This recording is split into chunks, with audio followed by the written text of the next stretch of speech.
In this video, I'm going to create the aluminium material which is going to be applied to these eyelets and also to these little grips that are at the end of the lace holders. So I'll start with the eyelets. I'm going to select one in the viewport and I'll right click with my cursor over the geometry and select the shader in the resulting menu, which will then become selected in the shader tree. And because this material is metallic, I'm definitely going to use the principled shader because the principled shader makes it much easier to create realistic metals. So let's switch the shading model from physically based to principled.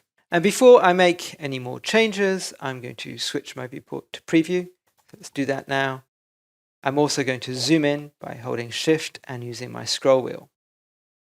So I'm going to set the diffuse color. Let's click on the diffuse color to open the color picker and I'll drag the color picker to pin it.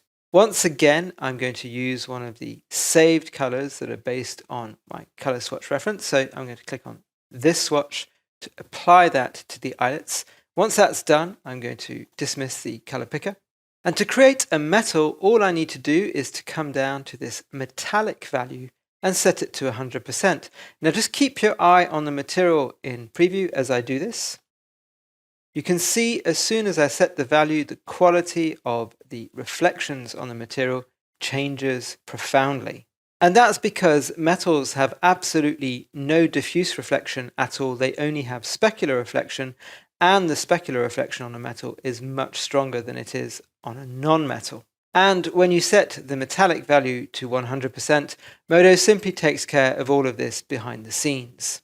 And that means it's simply much easier for artists to create believable metals without needing to know all of the physics behind this. And when using the principled material, once you set your metallic value to 100%, what you have set as your diffuse color simply becomes the specular color instead. So that's taken care of the eyelets. I'm now going to deal with these little grips. Let me just click on one of them in preview and that will automatically select the material in the shader tree. And once again, it's simply a case of changing the shading model from physically based to principled. I'm going to set the metallic value to 100%. And this time I'm going to use a different color that's not in the color palette just to introduce some variation in the design of the shoe. So let's click on the diffuse color and I'm simply going to set a bright red color. And with that done, I'm going to zoom out of preview to take a look at the overall effect. And I think the red is maybe a fraction too intense, so I'm just going to click on that color once again, and I'm just going to make it very slightly less saturated. With that done, I'll dismiss the color picker and just let preview clear up. So you can see when using the principled shader in conjunction with this metallic value, it's really easy to create really nice and believable looking metals. So that completes this stage of the process, and I'll see you in the next video where we'll be creating the material on these grips.